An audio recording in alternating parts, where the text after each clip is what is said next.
Here we have proving trigonometric identities part 2. So the first problem is given here. Now if we look at this, we may observe that, oh, this is a minus b times a plus b, giving us a squared minus b squared, which would really mean that this goes to the power of 4, and then we may just get confused and it just may become more complicated. But if we think about this, really cosine square x plus sine square x is just an explicit Pythagorean identity that we already know. We know that cosine square x plus sine square x, that's just 1. So really this is just 1, and we're left with cosine square x, cosine square x minus sine square x.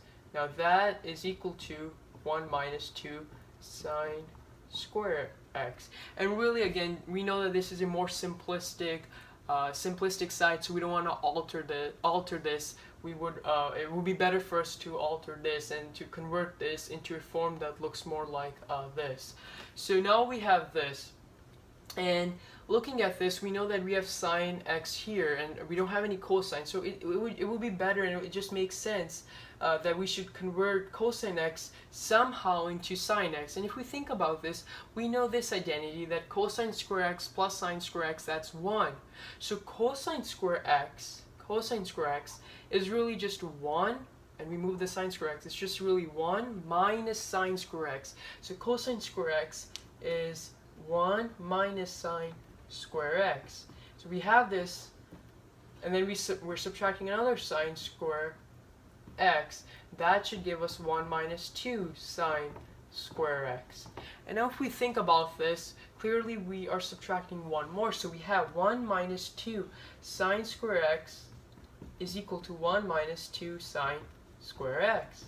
And clearly this side does equate to this side, so we have indeed proved this trigonometric identity. And so again, the key concept here was to immediately recognize that this is equal to 1, and then really just alter cosine square x in such a way that we can get sine x, and we did this by again using that Pythagorean identity by just moving the trigonometric functions from one side to the other here. So that was problem 1.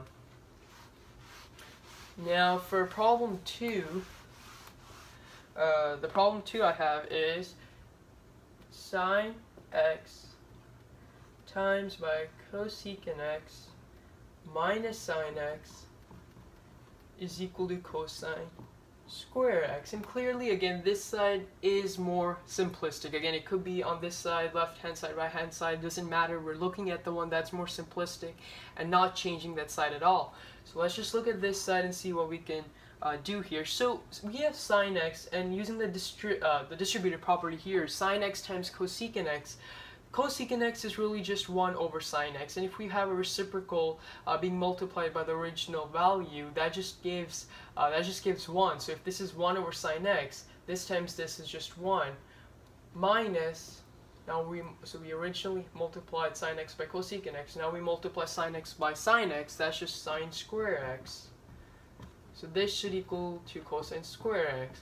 And this is pretty obvious because we know that cosine square x plus sine square x is equal to 1, right? So 1 minus sine square x is obviously cosine square x from the Pythagorean identity that we know of. So that's the Pythagorean identity, right? 1 minus sine square x is cosine square x. So that's just equal to cosine square x. And again, we have equated both sides. So that was the second question. Now for the third one, right? For the third one, I have something like this. So cosecant square theta minus cosine square theta, again, times by cosecant square theta is equal to 1.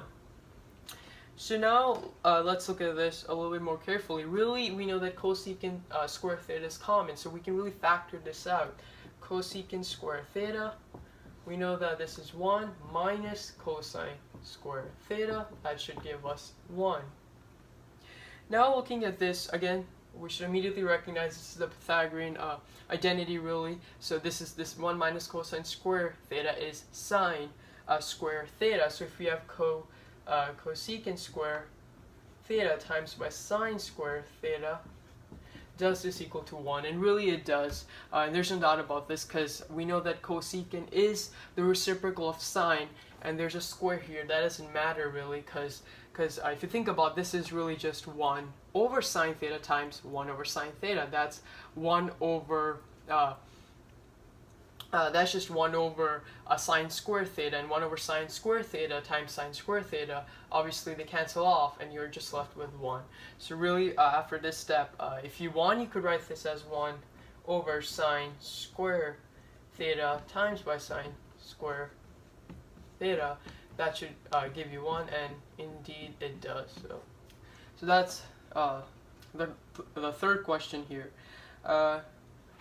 I can probably provide one more here. So again, here we will be proving another trigonometric identity here. So let's look at this again. You can pause the video and try this on your own now. So here we have 1 divided by 1 minus sine of a, I guess you could say here, plus 1 over 1 plus sine a is equal to 2 secant square of a. So that's the one we have here. Now we can look at this, and clearly we probably know that this is more simplistic. So let's just leave that there and change or play with these values here. So I can't see anything right now, and when you don't see anything, always think of common denominators. So we can multiply this by this, and if we do this, really again, now a minus b times a plus b is a squared minus b squared. So again, without having to distribute, you should just know top of your head that this is 1 minus sine square a, right? And so now we did this. So really what we did was we multiplied 1 minus sine a by 1 plus sine a to get this. So we have to multiply 1 by 1 plus sine a. So we have 1 plus sine a here. Similarly here we multiply the denominator by 1 minus sine a. We have to multiply that by 1.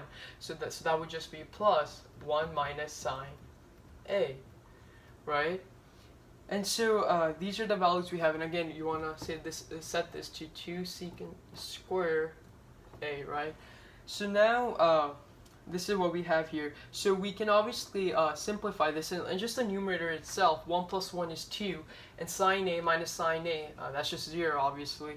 And then we look at the denominator. We know 1 minus sine square a, again that's a Pythagorean identity, that's just cosine square a. And does this equal to 2 secant square a?